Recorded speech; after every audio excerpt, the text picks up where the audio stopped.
So part two, let's talk about my grandma. Linda Hufstedler was amazing.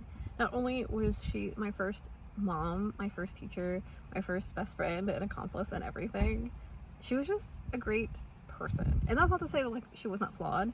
Just saying she was kind and supportive and also snarky and also always down to pit stop for snacks. Always. Especially something sweet.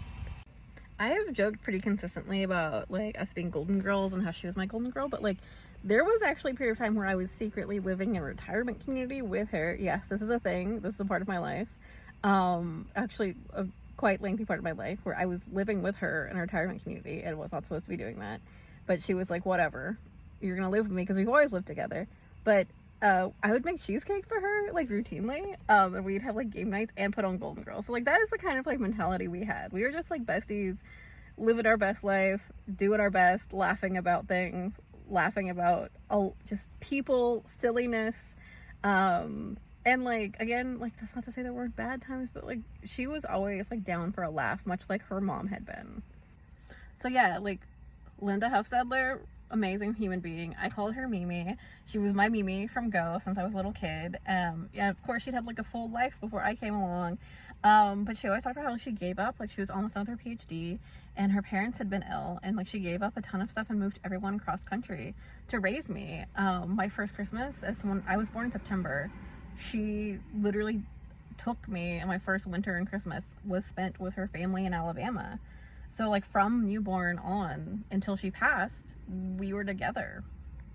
I'm gonna say something about our life, which is her passing. I could go into more details, and I will go into more details of the last few years of our lives together. But I haven't shared this before with anyone, really. But leading up to her passing, like obviously she had been not doing well. Alzheimer's had been really taking its toll. She had been restricted to a bed for a really long time, for a few months. I had taken off of work and used all of the like family medical leave that I could, and I had to go back to work and back to school, and it was really hard. And I was coming every time I didn't have work or school. I was there anytime. And I knew she hadn't been doing well. I would, again, anytime, every couple of days I'd go, anytime I had a gap between things. And the nurses had already kind of given the like, hey, fair warning, like we're getting close to the end. And they were also kind of shocked with how long she'd held on. And there was just a block of time where it'd been like I'd had work and then school. I worked in school, and so like there'd been like every time I came to see her, I'd like act like it was the last time, right? And just like hold her and tell her I loved her. But like there was this 1 week where it was just like 2 days or 3 days, like I just was so busy with school and with work and I just couldn't come. And it was so heartbreaking for me because I was like, oh God, like what if this is it? And like I hadn't seen her, and the nurses were just like, couldn't believe she'd held on. And the day I came to see her was the day she passed.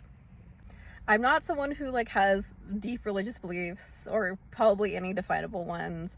I'm not someone who has any of those kind of grandeur ideas, but like I think it's really telling that everyone was shocked at how long she'd held on, and she held on until I came to see her. She passed mere hours after I had seen her.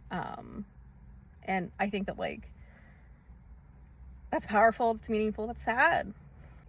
But I share this to really highlight like our lives were deeply intertwined since I was born. Like my Mimi and I were best friends and did everything together. And the fact that she held on until I came to see her after days of struggling, I think she waited for me. So tell people you love them, give them hugs, write them letters, give them calls, be there for them where you can.